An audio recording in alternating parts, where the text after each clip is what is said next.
whether red or blue. I could not care less about Texas, me and you. They created this give me country that don't value hard work. For a Texan to survive, all we need are some seeds and dirt. Texan rise, don't you hear your call? Got to save your country, for it's long gone. Texan rise, don't you hear your call? Got to save your country, for it's long gone.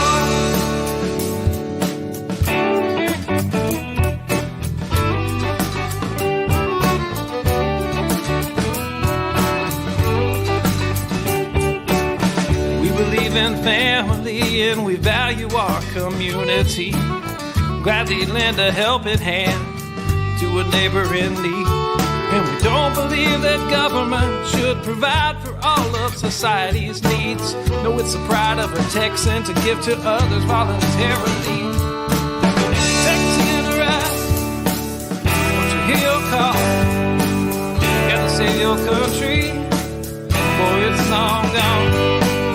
Texan rise, don't you hear your call? Gotta save your country, for it's long gone.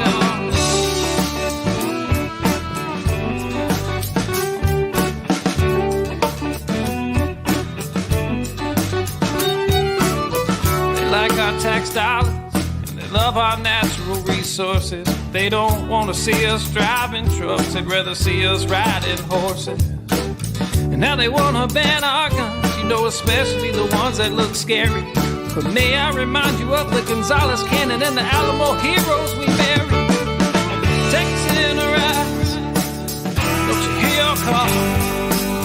Got to save our country, for it's long gone. Texan rise, don't you hear your call? Got to save our country, for it's long gone.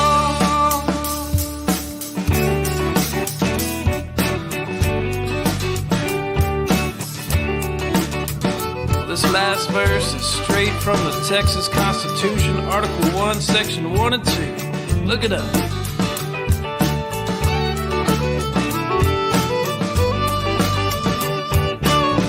Texas is an independent state, yet presently we suffer.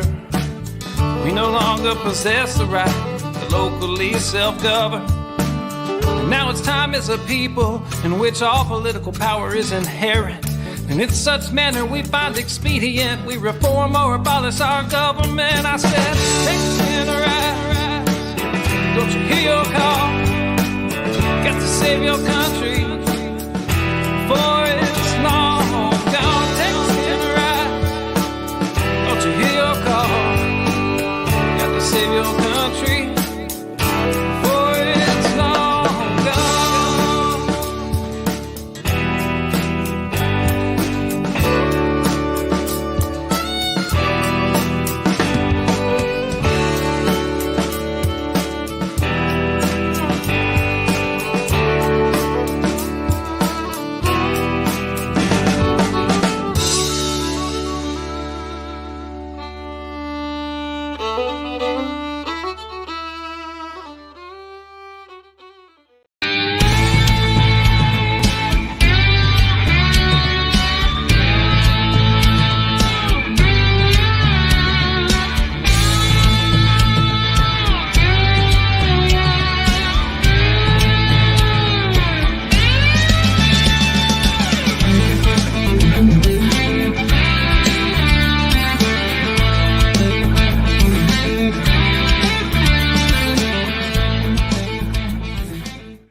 Hey, good evening, everyone, and I'm glad you could join me for Late Night Coffee Talk. Surprise, right? I told you there was another one coming, and here it is, and we got it going on. So I hope you have your cup of coffee and ready to do this because we've had some great questions come in, right? Lots of great questions come in. So I'm gonna hammer some of those tonight, try to knock some of those out for you. But for those of you who are not aware of what's going on right here, this is Late Night Coffee Talk. I'm president of the Texas Nationalist Movement, Daniel Miller. And this is that time where I have an opportunity. I take a break. I get a cup of coffee and fire up the camera and the microphone and have a conversation with you. You guys get to ask me anything that you'd like related to TEXIT, the TNM, activism, history, if I know it, whatever you'd like. And if we can get to it, if enough people show interest in it, in the question, then we'll get to it. I wish I could stay here all night, but I can't. So you got me for the next hour. Yeah. I was just asked if I needed more coffee. I always need more coffee, but not right now because my cup would runneth over. Anyway, right now we're streaming on, if you're watching us on YouTube, be sure to like and subscribe and hit that notification bell. We are on Facebook and I do believe X. Do all those things because it helps with the algorithm. And, frankly, as much as they try to keep us from speaking our minds and keep us from communicating with one another, those things actually help out and help out a lot. As you know, I mean, we always are fighting a battle to be heard. Although it's been quite interesting with all the media coverage over the last 6 to 8 months, I'm not going to lie. So anyway, you know the drill, right? If you are on either of those three platforms watching this, you can drop your question in the chat. Kara's in there, and she is going through and dropping questions in the queue so that I can review. Plus, if you would like to submit your question via email, because it's a lot easier to keep up with that, you'll see it down on the screen. Submit your questions somewhere right there. So email your questions to coffeetalk@etnm.org, right? And I've got the box open here, and I've already had a bunch of them pre-submitted. So, once that email went out today, you guys said, oh, Coffee Talk, let's ask questions. Also, a reminder, over on TNM Social, if you guys don't know, that is the official organizing platform, online platform for the TNM. All you have to do is register your support. And you can go over there and you have your own profile, but you have groups. You can connect with people in your county, your House district, your Senate district, connect with other supporters that share some of your other interests. We've got a space over there for creators and for authors and for people who hunt and fish and for veterans and all that. So we actually spun up a group over there for late night coffee talk. So I have been, as people go in throughout the week and drop questions in there, I grab questions from there too. So we got them coming in from everywhere. You've got every opportunity to I actually have the chat open. I just added one to the queue myself because I saw it and read it and thought it was pretty awesome. Anyway, long story short, lots of different ways to get in touch with us. And tonight, if you stay all the way to the end, I'm going to show you something very cool that you can use in between these to get answers to your questions. So don't go anywhere. And guys, if I get a little carried away, somebody remind me in the chat before we end to show you guys this really, really, really cool thing. All right, let's get started. We've got, like I said, we got more than we could say grace over tonight, and I want to take as much time to answer these as possible. So right after the email went out announcing tonight, first question came in, and this is from Norm, Parts Unknown. Norm asks, with the Marxist administration in D.C. these days, if TEXIT were to occur, since I'm nearing retirement and was a federal employee who fought excessive waste in and graft in my position, what are the chances that I would still be able to receive my OPM retirement, Social Security, and Medicare? Norm, that is indeed the most asked question that we get. And I will tell you that the full answer for that is located on the website. If you go to texit.tnm.me, or you go to our main website and hit the link for the TEXIT section, that question's answered in detail. And just so you know, everyone right now is probably getting a big kick out of the fact that I'm starting off tonight answering the Social Security question, because we do get it so much. But the bottom line is, and it depends on the federal pension benefits you're talking about, But federal rules essentially say you don't have to be a resident to collect your federal pension benefits, right? You can, it's not state dependent, but nor is it dependent on you living in the United States. How many expats do you know that have moved out of the United States? They've moved to Mexico or moved to South America, moved to Europe, wherever it is, and they still collect their federal pension benefits. So it's residence independent as long as you don't move to somewhere that's under banking sanctions, and AKA they can get you your money.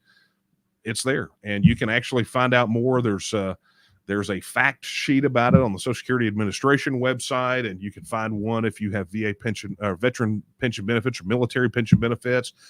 They've got a whole section on their website about that. So, but if you want the answer where we kind of deal with all of it, head over to texit.tnm.me, and we can get you that answer. Okay, this one is from Chris. Chris wants to know, he says, forget about TDS, that's Trump derangement syndrome. We suffer from a lot of DTD, aka delusional TEXIT denial here in Texas. What is the best treatment for this condition? I am not a psychiatrist. I cannot tell you. There are some people out there whose irrational fear of even discussing this issue, I think betrays some deep-seated psychological problems, right? I can tell you that when I was first introduced to this idea, I wasn't freaked out about it, right? I was open to exploring options to deal with the status quo, because let's be honest, if you think the federal government is broken and you feel like that all the attempts to fix that brokenness have failed, then you have to have something really, really wrong with you to not want to explore a much better way, or a different way, or a way that you can at least accomplish, solve, or as we used to say in college debate, solve for the harms, right? If you present a plan and it doesn't solve for all the harms, or at least move you in the direction to solving for the harms, then it's not much of a plan, is it? Right? So, doing a lot of the same old is definitely not going to cut it. We've seen it. We've tried it. It's not going to work. And so Texas independence becomes an option worthy of discussion. And it's something that's attainable, right? We've seen it. We've seen independence happen around the world. The statistic I cite about how many countries there were post-World War II versus how many there are now. You could just go on and on. It is, even if for those of you out there that may not be sort of in the TEXIT camp yet, say, yes, I believe Texas should be independent, you should be able to at least admit that it's worthy of discussion, because all of the things that have been happening prior to TEXIT, other than TEXIT, don't solve any of your problems and have almost no chance of success. So when people say, well, TEXIT is so improbable, it's like, it's far more probable than anything that people put out there that says it's going to fix the system. It's going to fix the federal government. There's going to be this magical, mystical return to obeying the Constitution, the U.S. Constitution, and shrinking the federal government and putting it back in its box. And what you're talking about when you say that is about as delusional as you could possibly get. And that's just me being a pragmatist. So, Chris, I don't know the answer. I don't know what the treatment for this condition is. What I do know is there are about 2/3 of Texans out there that don't suffer from delusional TEXIT denial. And my personal treatment for the condition is, when people have it, is I don't answer a fool according to their folly. I don't waste time on people that are they're just not wired right, because there are enough people out there in Texas that want this to happen, that are simply waiting on their opportunity to vote on it or participate in helping get a vote on it. So that's where I spend my time and energy. Don't have time to waste on people that are just irrationally opposed to this issue. So, All right. Man, I'm blasting through these. All right, I tell you what. Let's see if we can take one from the chat. Wow, we got some good ones tonight. Okay, here we go. Surfing USA says, what is your opinion on the proposed electoral system in Texas, which would allow rural residents to be represented by county? It's a great question, and I'm going to let me explain it first for folks who don't know what we're talking about. So there was a plank passed on the Republican Party platform this go around. We talk a lot about, there are really three that are super, super important to us that we help get through. But there were some others, and one, I mean, their platform is enormously long. But anyway, one of the planks, and I can't quote it verbatim. I wish I could have pulled it up really quickly, but I can't. Essentially calls for electing statewide officers like governor, lieutenant governor, ag commissioner, AG, and constitutional amendments, doing them not just by a simple majority vote, but by doing it essentially with a majority of counties, so that you would effectively have a 254 county electoral college, so that it's not a matter of just winning the popular vote. It's a matter of winning it in enough of the counties to make it count. And what this does, this tracks all the way back to really, really two things. Okay. Number one is the big rural urban divide that exists in Texas. There are a lot of rural counties that essentially don't feel like they are adequately represented. And that's especially true, even though, we have the districts drawn and, they're supposed to be equally, proportion on population.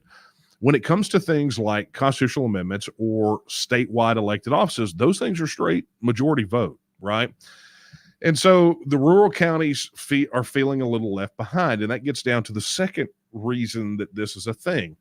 A lot of people don't realize that about 78 to 80% of the registered voters in Texas live in somewhere between 32 and 35 counties, right? So you have about 30 to 35 counties that have the vast majority. I mean, well over a super majority of voters. And so, you take, say, those 35 counties out of the 254, and what you have is a lot of people that are spread out throughout Texas that feel like they don't have much of a voice. And you can even collapse that down further, right? You just go look at the population, the registered voters in Dallas County, Bexar County, and Harris County, right? Just those three alone can effectively dictate for the rest of the state. Now, that's not how the electoral system plays out when it comes to these things, but it very well could. Both of those things have really led to this prevailing desire. And I'll tell you, the first person that I saw espouse this sometime back was Dwayne Stovall. I don't know if you guys remember him or not, but he was the first person here in Texas that I saw really kind of arguing for this, pushing for it. And at that time we said, hey, that's a great idea. At least let's explore it, if it's by county, if it's whatever that looks like. But I think it's definitely worthy of consideration. Now, I will tell you, when I ran for lieutenant governor in the last cycle, the very first public event that we had was in, I think it was Corsicana. I think Paul Roby helped set that up, I believe it was. And it was a great meeting, right? It was a great event. I got to speak to a handful of voters there, but literally the first question I got at the very first public event was about constitutional reforms related to this particular issue. Now, my take on it is this. There is, first off, it would take a constitutional amendment. So let's start with that, right? So you're looking at one, perhaps more constitutional amendments, but at least one constitutional amendment. And constitutional amendments get passed quite frequently here in Texas, more so. But there is a potential here that we may need a kind of a full-blown sort of top-down review of the existing Texas Constitution. And I can tell you, Texans are fond of amending the Constitution one piece at a time, but are terribly averse to any notion that we should open it up for revamps. In fact, you want to go back to something that I mentioned in my book, the Deadwood Amendment, where back in the 1960s, they did a Texas constitutional cleanup. There was a lot of anachronistic language, things like that. And they basically did it instead of having a constitutional convention. What they did was they proposed the changes via a very large amendment to the Constitution called the Deadwood Amendment. People could effectively say, yes, strike this stuff and let's move on, right? So there are ways and mechanisms to do it. That said, I would like to hear y'all's thoughts on it. I will tell you that I see some definite pros in this issue. I think that there are some definite benefits to it, but I have heard some people express some potential drawbacks, how they essentially thought it would put too much power in the hands of too few people, where you would have effectively a small minority, 20%, able to dictate to the other 80%. And so I have heard some criticisms of it, but by and large, I at least agree with the sentiment. And I would love to hear what you guys think. If you are watching this on YouTube, or you're watching it embedded on the TNM news site, or it's on TNM social, I'll be looking for all three. Let me know what you guys think about this one, because topics like this are important to discuss. So thank you for your question, sir. I appreciate that, sir or ma'am. I cannot tell because it's Surfing USA. So, all right. Tell you what, let's grab another one out of chat, and then we'll return back to the email. Man.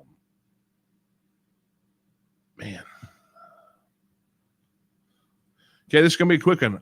Schopenhauer. Okay. I know I am familiar with the name. The question is, are there any state reps that advocate for Texas nationalism? Here's my suggestion. Define Texas nationalism, which we have a definition for it. But if you're talking about state reps that advocate for Texans having a vote on their independence, I would draw your attention to the website taketexasback.com. It's a website from the TNM's Political Action Committee.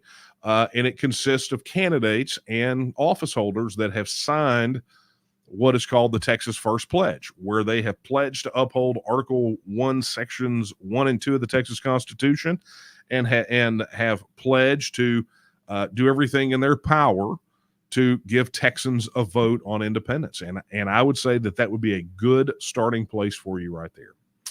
So thank you for your question. And that came in via X, formerly known as Twitter. What do you do, right? Okay, let's get back over here and let's take one from email. Man, these are flying tonight. Okay, this one is from Sam. Sam says, seems I recall you were recently on your way to be interviewed by Dr. Phil. Any idea when that might air? Sam, thank you for the question. And yes, indeed. I went, and it was not yesterday. Right? No, day before. It was not day before yesterday. It was last week. So it was last Monday, not this past one, but the one before. And I went to the studios up near Fort Worth and taped an episode of Dr. Phil Primetime. If you're familiar with Dr. Phil and his previous show on the networks, where it was more kind of self-help and relationship, that's not what this is.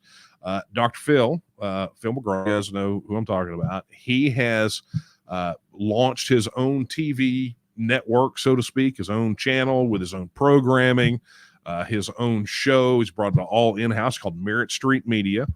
And he's got his show, Dr. Phil Primetime. He's brought over Steve Harvey. I think Nancy Grace is over there. I can't remember who all's on Merritt Street. That's not important.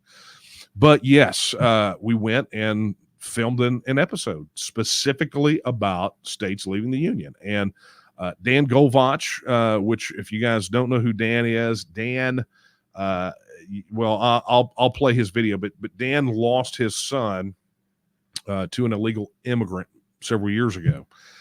And it's a horrible story, but Dan was there. Dan dropped everything he did. They wanted him there, dropped everything, and he burned it up there. And they opened the show with him, and it was just extremely powerful because he talked about how that motivated him to support TEXIT. And I got to tell you, Dan thinks I ought to be the president of an independent Texas, and I had to remind him. Not my intention. My intention is to get this across the finish line and then go on vacation because I think I deserve one. But so Dan was on, I was on, Carla Garrick, which some of you may remember. I did a podcast interview with her. She is part of the Free State Project in New Hampshire and the newly launched nhexitnow.org. Go check that out. But yeah, I mean, Carla was there, so they flew her in from New Hampshire. It was great to have her on the show. Let me tell you what, anybody who wants to tussle with her on the issue of states leaving the union, better bring a sack lunch because it's going to take you all day. Additionally, they had a journalist on who thinks that, the federal government is broken, but leaving is not the answer because somehow you can wave a magic wand and fix this. And then they had another author, which again, same thing in that wheelhouse. So anyway, yes. So Dr. Phil interview in the can. We are being told to expect it to air sometime around mid-month next month. So mid-July is when we should expect it to be done. And then after the show, there was discussion about having us back right before or right after the election in November. So stay tuned for that. As soon as we get an air date, we'll make sure to let everybody know. People have already said they want to have watch parties or whatever you want to do. Right. But anyway, start looking toward mid-July. And as soon as we get a definitive, we'll make sure to push it out there. So anyway, thank you for your question, Sam. Okay, let's do this. Let's go. Let's see, I took two. Yeah, did I take one or two from? No. Yeah, I got another one here. Let's look.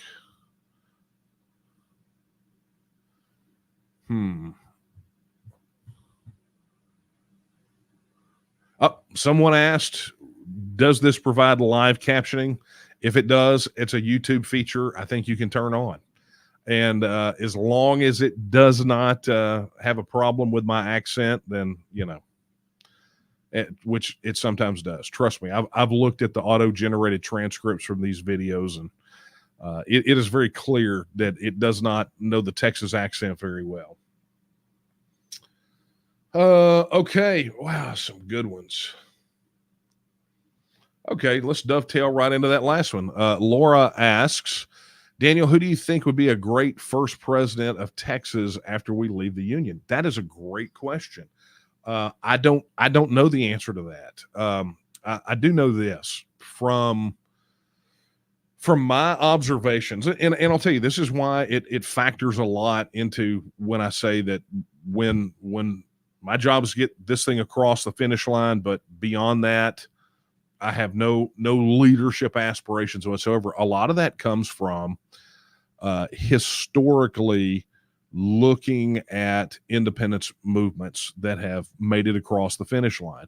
And I won't even take just independence. I'll talk about, I'll look at this through the lens of, totalitarian countries that have had a regime change, right? Where they had, democratic processes replace the regime. And there is always this tendency to take the person who got them liberated or get them across the finish line or and say, this is the person who should be the head of state. And I'm going to tell you, I don't agree with that decision. I don't think that's always the best solution.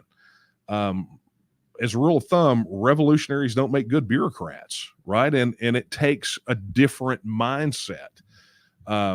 You have to think a certain way to move this ball down the field and get it across the finish line. And that way is very different oftentimes than what it takes to run a national government. You know, it's a very different kind of mindset. And so for me, I don't know. I think the jury's still out on that one for me. I know it won't be me, right? I have not interested. But it could be one of y'all out there. I don't know how we even begin to quantify who's going to make a great president of Texas after we leave. I think that sort of thing will sort itself out. It will shake out in the wash. I will tell you this, by process of elimination, anyone who spoke out against Texas being independent or who sat silently by while a bunch of us did a bunch of work to get it done, probably should not be in the running for any office.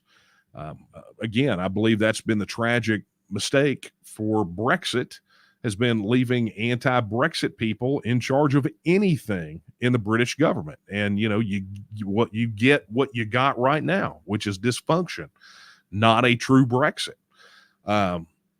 So I don't know. That's a good question. I know a lot of our folks will have this discussion from time to time. And hey, much like that other question, I would love to see who y'all think. I mean, I've seen names floated around. Back last cycle during the governor's race, people were flying around all the names of different candidates that were running. So I know y'all have some strong opinions on this. But I can tell you, I haven't made up my mind of what that looks like. I don't know that the right person has stepped forward to make themselves known. That's what I got. So anyway, Laura, great question, and thank you for that. Okay, man, you guys are getting very, very talky in the chat.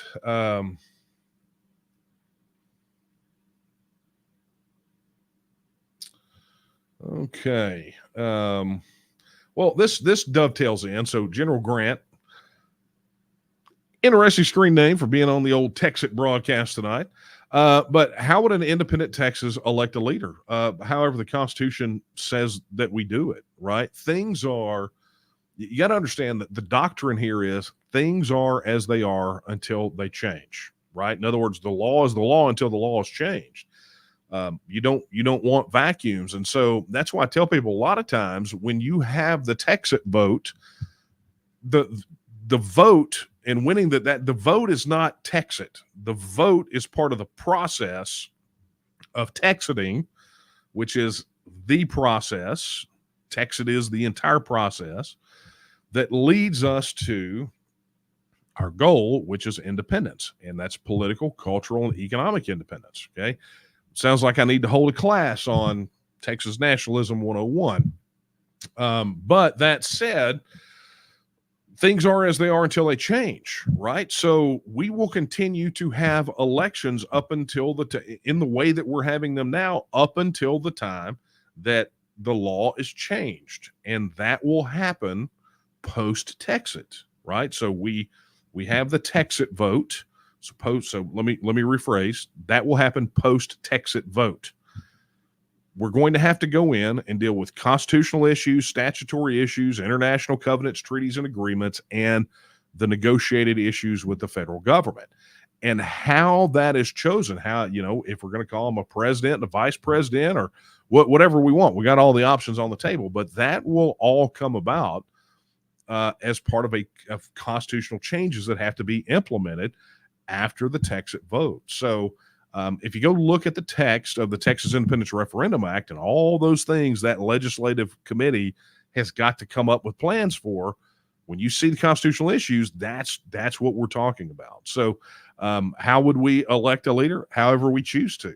That's the beautiful part about being in control of your own destiny, is you get an opportunity as a brand new self-governing independent nation to decide how you want to do those things. But until that time that we as a people decide differently, it is as it is.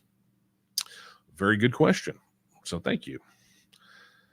Okay. Michael says, how much support is coming out of West Texas? West Texas is generally a pretty good area per capita for us. There's plenty of support out there. I think someone recently did one of the breakdowns of some of the polling and found some hot spots that are out there in West Texas. But you can imagine, West Texans are, if Texans are independent minded, West Texans are doubly so. So we always would love to see more activity out there in West Texas. We don't have a shortage of support out there. What we have out there is a shortage of people willing to translate that support into leadership. And that's always a challenge for us. So if you're in West Texas, Michael, or if anybody out there is watching in West Texas, we need you, right? We need your help. If you want to make Texas into an independent nation, we need help. And it's not just West Texas, guys. West Texans don't think I'm picking on you. It's pretty much everywhere. In fact, if you want to go right now, go to local.tnm.me and pick your county and get stuck in. Okay. Okay. So good question. Thank you for that. Troy Jones. Okay. This is a political question. Okay. We can do those. Sorry, guys. Got to resituate. Troy Jones says, what are the chances that Dade Phelan won't be Speaker of the House in the next legislative session? It's a great question. I do not know the answer as to whether he will or won't. I think there's a lot of jockeying happening right now. You saw it with these competing conservative pledges that are out there. There is a move afoot right now for the remainder of the Republican political establishment to establish cover in this next session. There are people that just don't learn lessons, right? It was a bloodbath for the incumbents. I mean, those guys, you got a whole new crop, not a whole new crop, but you've got a major chunk of people. And I'll tell you, this is probably the biggest turnover sort of rebellion in the Republican ranks since the Tea Party wave back in, what was that, 2010, right? In the 2010 election, maybe, that Tea Party wave, where you had a bunch of really sort of conservative, libertarian-leaning state reps come in and just, I mean, they did some pretty wild things. Interestingly enough, the longer they stayed in, the more attached to the establishment they got. That's just kind of the way that it works. That being said, Phelan says that he fully anticipates being the speaker next session. However, that being said, it really, I think, depends on how much the existing incumbents that survived hear from or feel pressure from the grassroots. Because, look, there was a message sent, and a lot of those guys that survived read the tea leaves, right? They understood that there is an uprising in the ranks. And in fact, with new rule changes that have happened, the strengthening of Rule 44 by the Republican Party, the push to move to closed primaries, there's no sign of that thing going away. So Dade says that he's going to be speaker. There are some of his lieutenants, Leach and Shaheen, and some of those guys that swear up and down that, you know, he's going to be, I think a lot of those guys were actually here for his victory party / celebration the night that he won. Those guys are clinging to that. But I think there are some names out there that people don't talk about a lot that are ours, that may be, you know, a little more middle of the road, a little more to the conservative end, but not some of the hard conservatives, that understand that, excuse me, to the people who showed up to the polls in the primaries and the runoffs, there are people that are understanding that Phelan is not going to be a popular choice. And the thing about these reps is they just got done with this issue. Look, they're up every 2 years, right? It's not like the senators who get a long stand. They're up every 2 years. So they're going to go into this next session. And if Phelan becomes the speaker again, that retribution from the voters that turned out and went buck wild in this last cycle is probably not going to die down, especially if you see some, maybe Biden gets reelected in November, right? Or you see some shenanigans related to that, and you have a weak, capitulating Texas House. They could, all the rest of them get swept out in the following cycle. So will he be? What are the chances? At this point, I'd put them maybe less than even. That's being generous. Anyway, thank you for that question, Troy.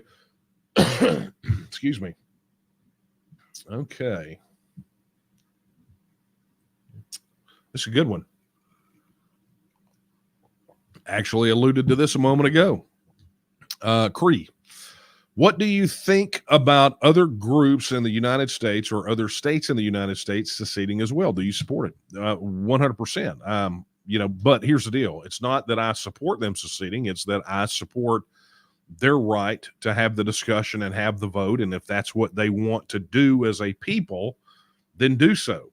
And there had been some chatter that we've been, because look, we interface with New Hampshire and Alaska and the TEXIT guys, and we just made contact with a group in Florida. There's Louisiana that's spinning up. So we have communication with those, but there was an accusation lobbed, I don't know, a few weeks ago that essentially our international engagement program was nothing more than going out there and just stirring up trouble and fomenting. So essentially it's like, no, you fundamentally misunderstand. The same question that we ask Texans is the same question that people in those other states should be asking their citizens. And it's this: if your state was currently an independent nation and had control over its immigration and border policy, its own currency and taxation policy, and its own military, had everything that nation states around the world have, and you were being asked to vote to join the union, knowing everything you know about the federal government, would you vote to join? Right? That's the question they should be asking themselves, because that's the question that helps you determine whether your interests as a state and as the people of that state are best being served by a continued relationship with Washington, D.C. And that question applies for everyone. And I also understand that there are people in states out there that are going to ask themselves that question and come to the conclusion and say, well, absolutely, we would join. There are states that are going to be like that. Texas is not one of them. And I think there are a lot of states out there. So we do communicate. We do coordinate. I mentioned Carla Garrick on Dr. Phil with us. I've done conferences and online meetings with, the folks from Marcus from over at TEXIT. He came and spoke at our Texas Independent or our TEXIT conference. We've had regular communication with the folks from the Alaskan Independence Party. Nate Smith, our executive vice president, and I were on a virtual academic conference with a university in France alongside a bunch of academics, but also Bob Byrd from the Alaskan Independence Party. So that being said, do I think other states should? I think a case could be made, but I'm not the one who needs to be making that decision for them. We can help them and help their leadership kind of rationalize, what that looks like and how to debate the issue and how to organize and do those things. But ultimately, that is a decision they've got to make. No amount of, just like we don't want any of those folks, coming in and interfering in what we're doing here. It's kind of the same situation. We don't want to interfere in what they're doing. We want to encourage them, help them when we can. But ultimately, it's about helping them organize and ask the question in the right way so that their people can vote and make a determination what's best for them. So I know that seems like a bit of a nuanced answer, but I tell you, there is a very big difference between do we support them leaving and do we support them having a choice to leave if they want to. So anyway, thank you for that question. All right, where are we on time here? 8:41. Okay.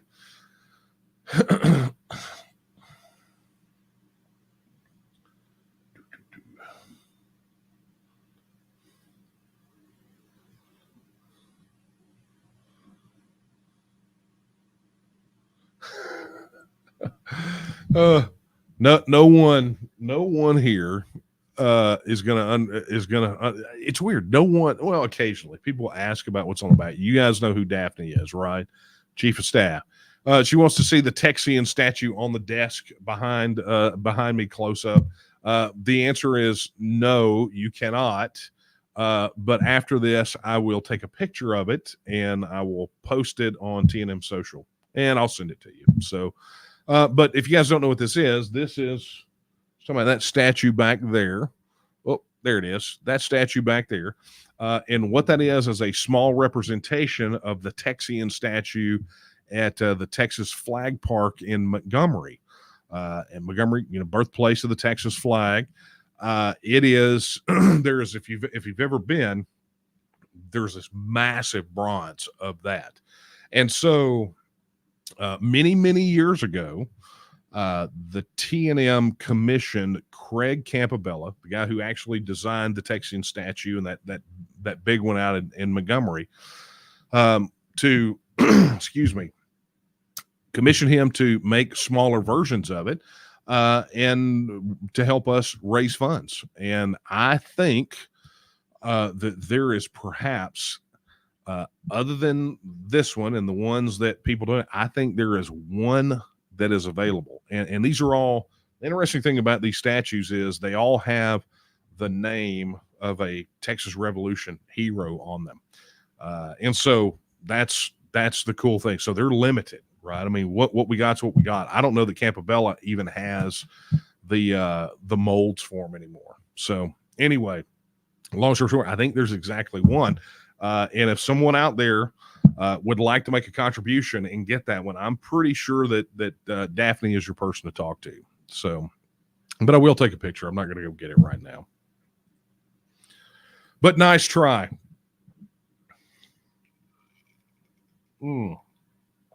Okay. Let's see. Let me check email one time. And I'm sorry for the coughing, guys. As you know, the weather has been kind of trash. Okay. All right. I'm going to take one more question and then I'm going to take y'all through a couple of things really quickly. And I'm just trying to find a really great one.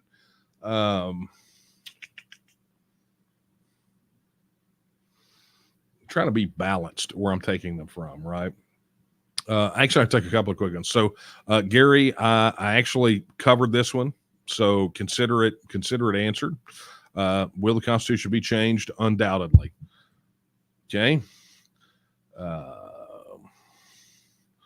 John says, "Hi, Daniel. Do you think the Republic of Texas would have a central bank?" I don't know. I think given the experience that Texans have had in relation to the Federal Reserve, there might be a certain aversion to an independent Texas having a central bank, especially when you're talking. A lot of people are talking now about the concept of decentralized finance. We're moving on into a new paradigm where having a central bank seems less and less of a necessity in the minds of people who believe that it did. So, I can't tell you the answer to that, but I can tell you that Texans are in growing numbers that are aware of such things, seem to have an aversion to central bank, especially of the Federal Reserve variety. So, good question. Actually, we kind of talked about this one too. Good evening, Daniel. Does the TNM have diplomatic relations with other non-recognized states and or other independence movements? Yeah, Keith, actually, I touched on this a little bit a moment ago, but we don't deal with state actors, right? That's a technical term. We do not deal with foreign governments of any type. That is a bunch of bull crap peddled by people who want to trash us and see Russia hiding underneath every bush.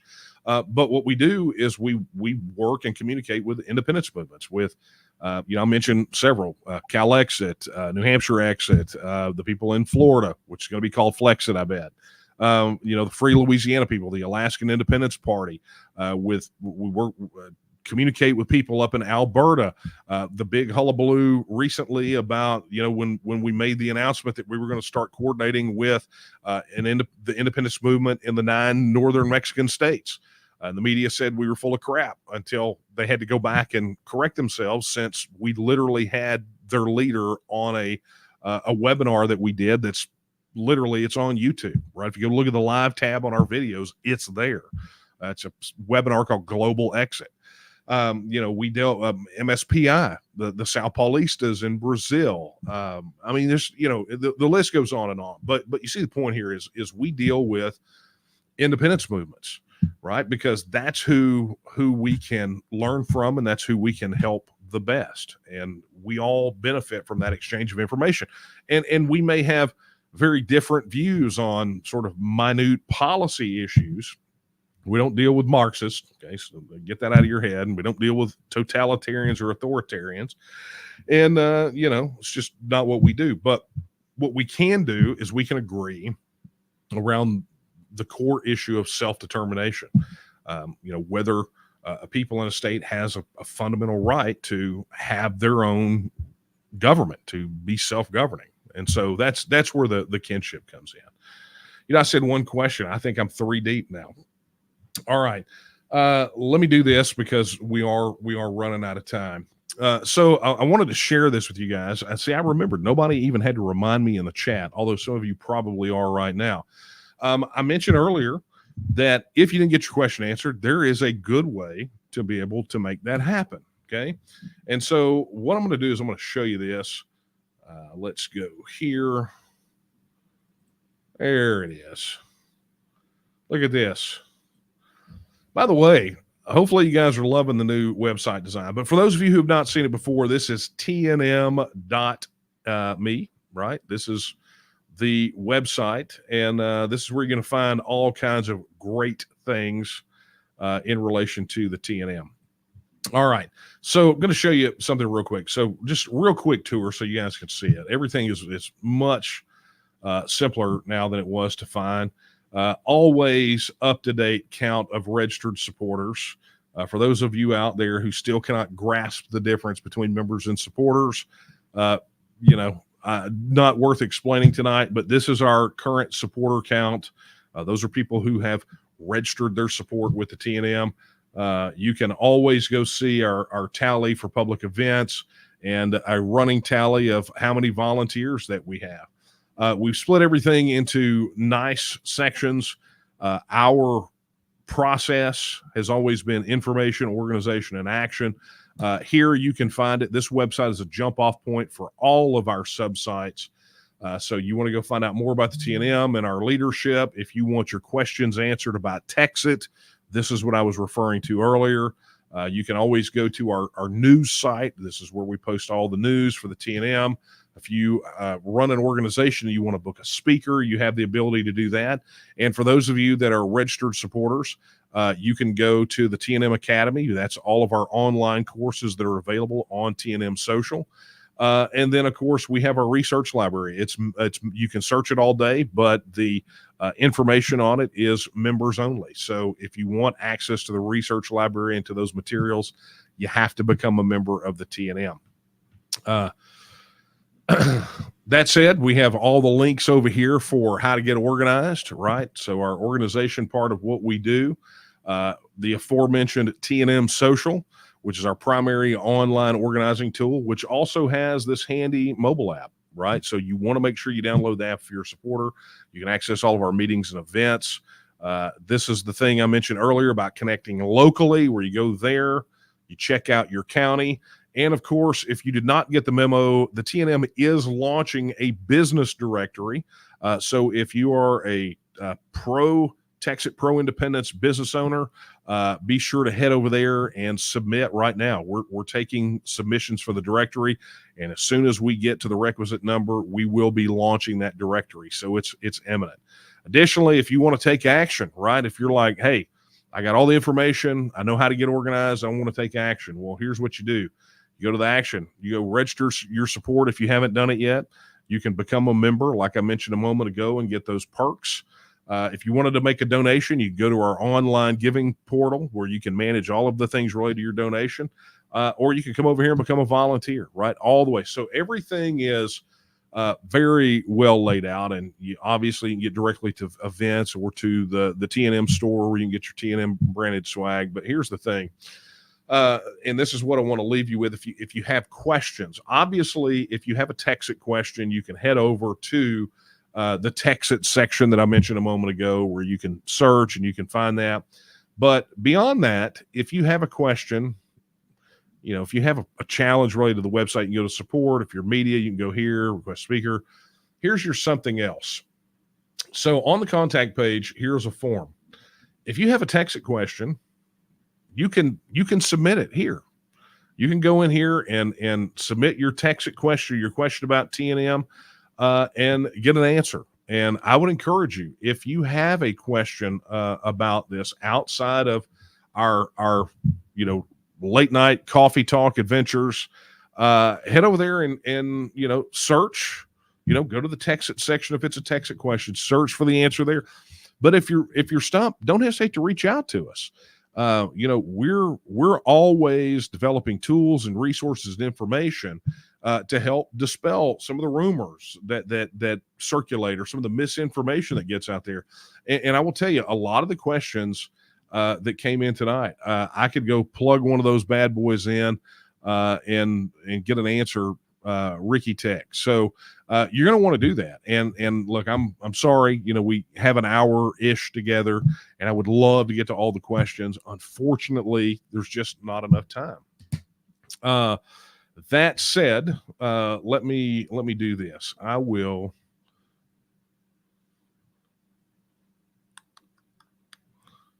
take this last question.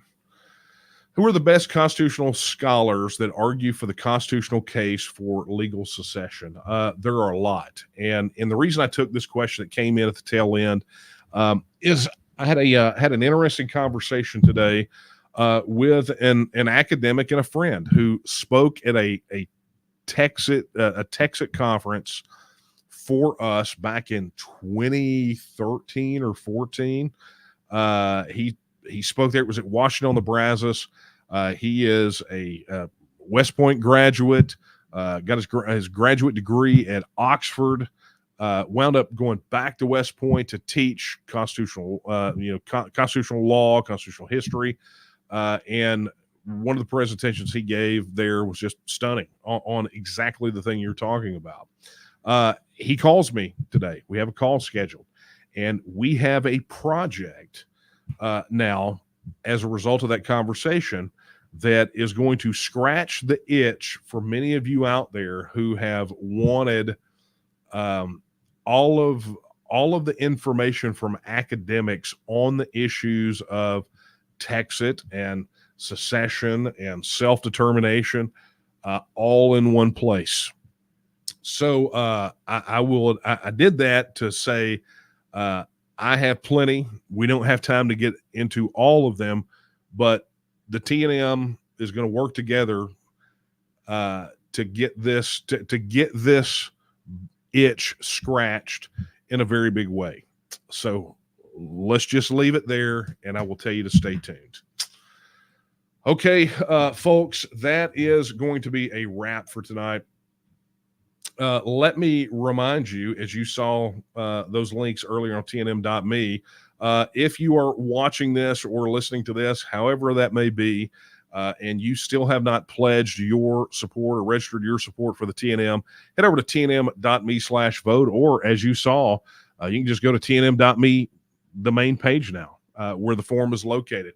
Register your support today. When you do so, we will create a side account for you. You'll get access to TNM Social, all kinds of tools, the TNM Academy.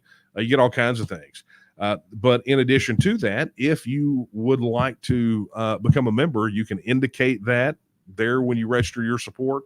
And there you get access to all the things when you register your support, plus a whole bunch of more perks, right? Like a bunch of ebooks and things of that nature, access to the research library, access to comment on TNM news.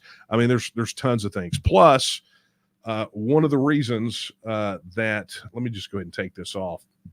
one of the reasons there has been a lot of time between these late night coffee talks and why it's been a while since you've seen a podcast episode of Texas News is we're reshuffling some of the content. And one of the things that's getting ready to happen is you're about to get the Texas News podcast again. You were about to get late night coffee talk on a regular basis, but you were also about to get another one that is exclusively for members called the TEXIT Insider. Yes, it has the same name as our email newsletter that goes out on Wednesdays, but it is going to be the deep dive.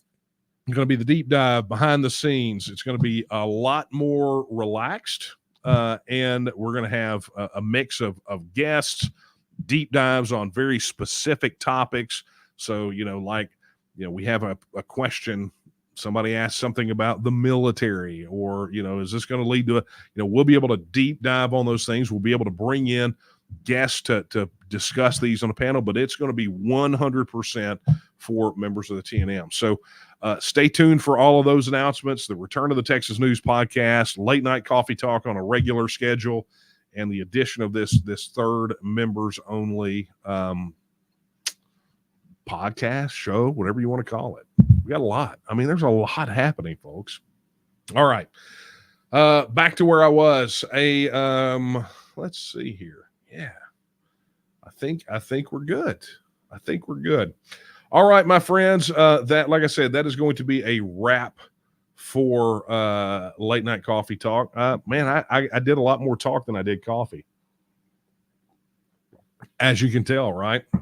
But anyway, look, I appreciate every single one of you guys, particularly for all of the well wishes. Anytime I go a period of time without doing one of these, people always reach out to make sure everything is copacetic. And it is. We're just busy. Remember, late night coffee talk is set up to be for me to take a break. And I'll tell you, breaks have been few and far between lately. With all the work that you guys have seen there, it's just been win after win after win after win. And that breeds work. Success breeds more work because there's an expectation that comes. So when you have some success, there's an expectation that will always be the level of performance. And so, we try to make sure that we can do that. We're trying to deliver. That's why we're always asking for volunteers. That's why we're always asking for contributions. People say, you guys ask for money too much. It's like, no, we don't. We get criticized all the time from people who say we don't ask for contributions enough. We had somebody take a look at our fundraising program. They said, man, I can't believe you guys don't ask more often than this. So, well, that's because, we're not a politician running for office right now. For all of our programs, everything we do in the TNM, we firmly believe that people will fund what they believe in. And so if you believe that you want this thing to happen, then I believe in you, and I believe in your ability to see that need and meet that need. It's how we've been for a long time. And yeah, sometimes it's down times because the economy can suck from time to time. But at the end of the day, I put my faith in you. I put my faith in I'm turning over. I'm working hard to be able to put the question in your hands to answer: should the state of Texas reassert its status as an independent nation? So that must mean that I have a lot of faith in your decision-making abilities, and I have a lot of your faith in doing what's right to help all of us get there. Because at the end of the day, somebody like me, I'm a lot closer to my last sandwich than my first one. Many of you out there are going to be able to experience this probably far longer than I will. But that being said, you're up. Teamwork makes the dream work, right? Okay, friends, I'm going to leave you with the words I leave you with every time we're together. They're not my words. They're the words of Sam Houston when he said that Texas will again lift its head and stand among the nations. I believe that time is now, and the question is, will you stand with her? Good night, everyone.